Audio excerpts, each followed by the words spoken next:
Hello and welcome to the International Daily Roundup with People's Dispatch, where we bring you some of the top stories from across the globe. Let's take a look at today's headlines. Tenuous truce in Syria after months of intense violence. Nathaniel Woods executed minutes after US Apex Court refuses to stay. Delay in general election results raises concerns in Guyana. Left-Green Alliance comes back to power in German province of Thuringia. Beginning with our first story, a truce has been struck among major players over the conflict in Idlib ever since major violence broke out between rebels in Idlib, propped up by the invading Turkish forces, and the Syrian government in December. The truce comes as a reprieve. We spoke to former Ambassador MK Kumar about the context in which the truce has come about and what direction the conflict in Syria will take from here. Let's have a look at this discussion. Hello and welcome to Mapping Fault Lines, a show by NewsClick, where we discuss some of the major geopolitical developments across the world, as well as its impact on the region. Today, we are joined by Ambassador MK Kumar, and we're going to talk about the Russia-Turkey deal that was signed yesterday, that is March 5th, on the situation in Syria. Thank you so much, Ambassador, for joining us. Thank you. Thank you for inviting me.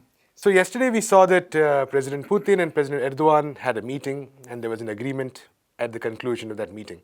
And it basically laid the ground for a ceasefire after months of conflict in Idlib in Syria. Now, there earlier been ceasefires as well. There was one in Astana, there was one in Sochi. There were agreements at least.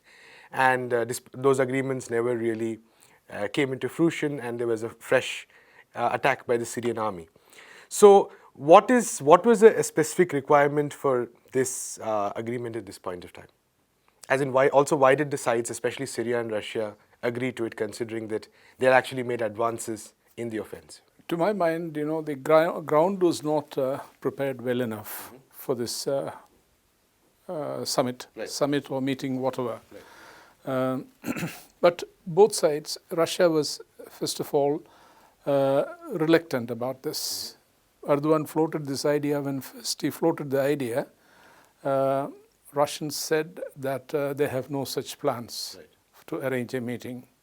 And then Erdogan became rather rowdyish, in the last 2 weeks, sending more troops, weaponry, and then shooting left, right, killing Syrians and shooting down Syrian planes and all that. And it almost seemed that a flashpoint is arising. But that's something that neither side wants. Neither Erdogan nor Russians want. Regardless of what the Syrians are doing, they're very careful. So then the Russians said that we are considering a meeting. This is how the meeting took place. It must be very clearly understood. There's a parallel move also by Erdogan to see if we could get Macron and Angela Merkel and Putin together to discuss. The Russians point blank said that, they are not interested in that, because that would have been really, to put pressure on Putin. Right. So this much has to be understood in the beginning. It was a reluctantly arranged summit. And usually it's in the nature of summit that there will be some kind of ground preparations. Nothing was done. So this became evident if you look closely at it. The body language was very poor at the press conference.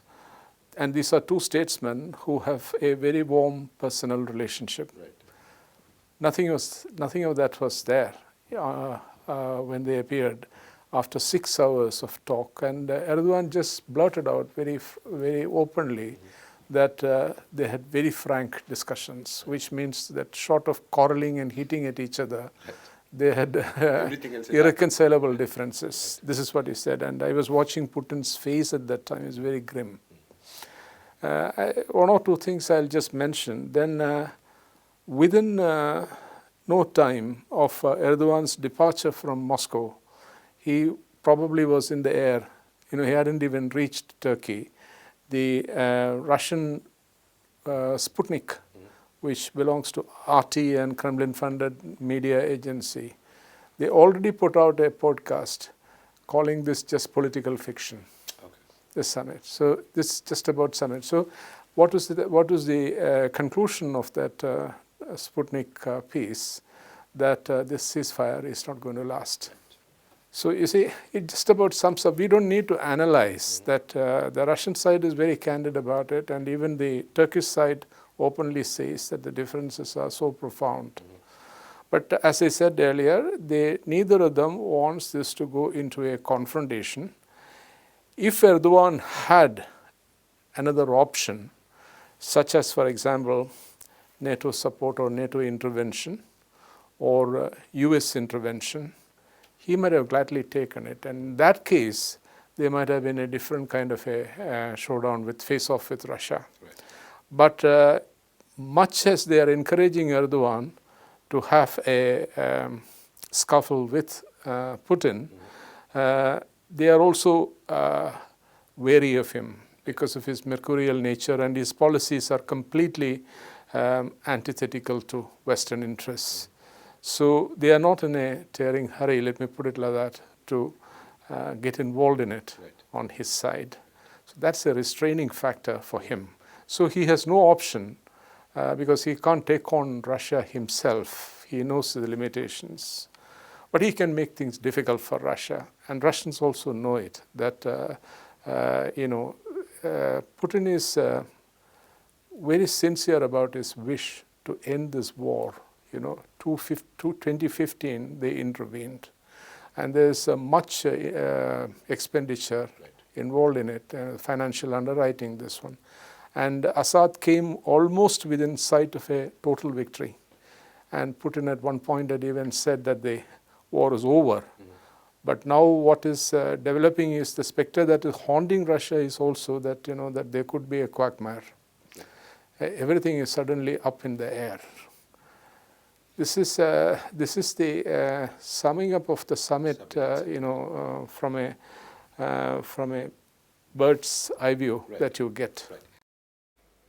Moving on to our second story from the United States, Alabama state authorities executed Nathaniel Woods on Thursday night. Woods was held guilty of being an accomplice to the killing of 3 policemen in 2005. The execution was conducted barely minutes after the United States Supreme Court refused to stay his execution.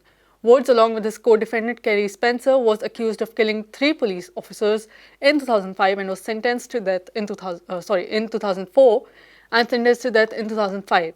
The charges against Woods hinged on the fact that he led 4 police officers to the crime scene, where exchange of gunfire killed 3 and injured 1 of them. Prosecutors argued that Woods' actions had caused the killings, whether or not he intended it to happen. According to them, it made him just as guilty as Spencer.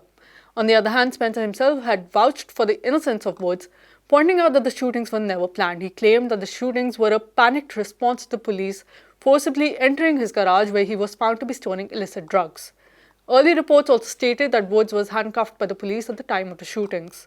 The other problem with the indictment that civil rights groups have pointed out is the fact that Woods was found guilty based on the majority opinion of a divided jury. Usually a divided jury leads to a mistrial, but the judge in this case decided to go with the majority verdict and pass the death in 2005. The case against Woods has attracted national attention because of these factors. Civil rights activists have for long opposed the death penalty for Woods and raised questions on the integrity of the indictment against him. They even raised questions of a possible racial bias in the judgment against Woods, who was an African American. The execution has been received with disappointment across the US, as many have condemned it as a grave miscarriage of justice. And now moving on to Guyana, the results of the recently held Guyanese elections are yet to be released, as concerns of electoral fraud are being raised by the opposition. The Election Commission, or GECOM, is yet to declare official results of the presidential elections held on March 2nd. At the same time, the incumbent president, David Granger, has declared his victory. Granger represents the coalition of a Partnership for National Unity and Alliance for Change, or APNU, AFC. In the meanwhile, Irfan Ali of the Opposition People's Progressive Party, or PPP, has indicated a possible electoral fraud. The PPP has questioned the credibility of GECOM and demanded that the election body guarantee the continuity and transparency of the counting process and enforce the will of the Guyanese people. The accusations from the PPP were prompted a day after one GECOM official was allegedly caught manipulating the votes for one of the regions. The counting of votes that began on March 4th was suddenly halted in the middle of the night after 18% of the votes were counted. The reason given was that one of the officers walked out midway to rest. However, the officer and 4 others were caught filing out the results at the GECOM office in the absence of observers and other senior officers. The PPP, which was leading until then, was found to trail behind the APNU-AFC by a margin of around 100 votes in each polling station in Region 4 or the Demerara Mahaica province. Questions were raised over the validity of the results by the opposition and international observers. This eventually led to electoral authorities deciding to recount all the votes from Region 4. These elections are very crucial for the small Caribbean nation, especially after the recent discovery of a large amount of crude oil off its shores, which is expected to transform the poor country's economy. Finally, moving on to Germany. Bodo Ramelow from Germany's left-wing political party Die Linke was elected as the premier in a crucial vote in the Thuringian State Assembly. Ramelow will lead a minority government of a red-red-green coalition of Die Linke, the Social Democratic Party or SPD, and the Greens. This is Ramelow's second government after a month-long interruption by the government led by Thomas Kemmerich. Kemmerich took power in February after a loose alliance of conservatives, far-right, and liberals came together to displace the left-wing alliance in power. The coalition holds 42 seats in the 90-member State Assembly. The election of Ramelow was made possible when the Conservative Christian Democratic Union, or CDU, one of the parties that propped up Kemmerich, abstained from voting. This is the second time that the newly elected State Assembly voted for a government. The previous vote, held on February 5th, quoted much controversy as Kemmerich was elected to state premiership, defeating Ramelow. Kemmerich's Free Democratic Party, a liberal outfit, only has 5 members and was propped up by the CDU and the far-right Alternative for Germany, or AfD, who hold 21 and 22 seats each. This alliance of the liberals and conservatives, struck with the far-right, that until then was politically isolated, prompted protests across the country, especially in Thuringia. Kemmerich was eventually forced to resign in less than a month.